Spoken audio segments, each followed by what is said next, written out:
Dobar dan, pozdrav svima na mreži, Facebooku, idemo razgovarati. Nećemo je dozvoliti, gledamo taj zakon, vidimo kako se u potaji donose par tjedana prije izbora podzakonski akti za provedbu tog zakona. Postavlja se pitanje čemu uopće služi Hrvatska država. Dakle, jedna onako dosta evazivna politika koja u stvari ruši državu. Država mora svojim autoritetom, dakle sudskim sustavom, pa ako hoćete i represijom, jamčiti provođenje sudskih pravorijeka. Dakle, to je po meni krivi put prije svega. A može izazvati i nasilje i tenzije kojih bojim se donositelji ovog zakona i ovih podzakonskih akata nisu najsvjesniji. Nisu najsvjesniji. Hrvatska nije Teksas. Pozdrav, moje ime je Jakov i mene zanima ukoliko dođete na vlast, hoćete li legalizirati i prostituciju i lake droge? Hvala. Prostitucija je loša stvar koja se događa otkad je svijeta i vijeka. Neke skandinavske države je penaliziraju i to na način da se kažnjava korisnika usluge prostitucije, što u prvi plan stavlja ženu kao eksploatirano biće. Tu ima neke logike, ali tu nije sva logika. Najbolji dokaz je što tome pribjegavaju neke države, a neke visoko sofisticirane nego imaju drugi model liberalizacije. U svakom slučaju, to je jedna od onih tema, nažalost vječna tema, za vječni razgovor i za vječne eksperimente u kontroliranim uvjetima. Dakle, prostituciju iskorijeniti ne možete na nju ići pretjerano represivno jer to je naprosto bezumno.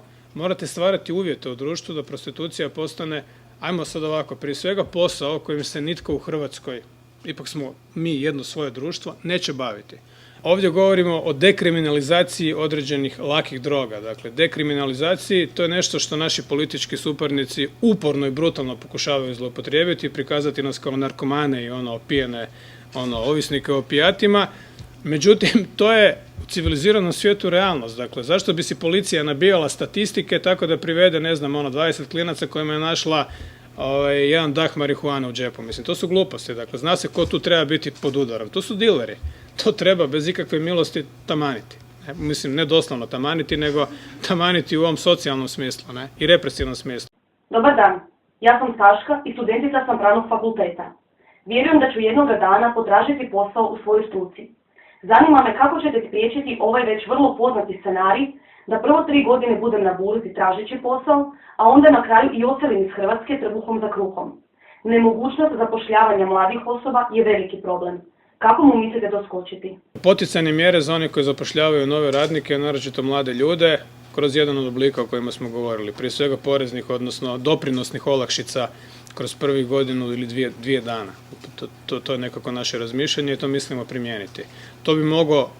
To bi moglo riješiti ovaj problem o kojem vi govorite. U Hrvatskoj je zaista apatija i ljudi su izgubili vjeru da su promjene moguće i da politika uopće ima smisla i tu priču moramo zaokrenuti. Prema tome na izbore, gledati što drugi govore, ali isto tako biti svjesan, tako je pitanje pa tako je odgovaram, da stvarne promjene jamčimo jedino mi i da za to tražimo mandat, ne autokratski mandat, ne mandat za izmjene Ustava koje uopće nismo ni najavili, ne planiramo ih, nego mandat za donošenje odluka. Pa, ako bude potrebno, a bit će potrebno i teških odluka. Da. Hvala svima na pitanjima. Nadam se da nisam bio predug u odgovorima. Ako sam i bio predug, nadam se da sam bio jasan. I to je to. Vidimo se na izborima.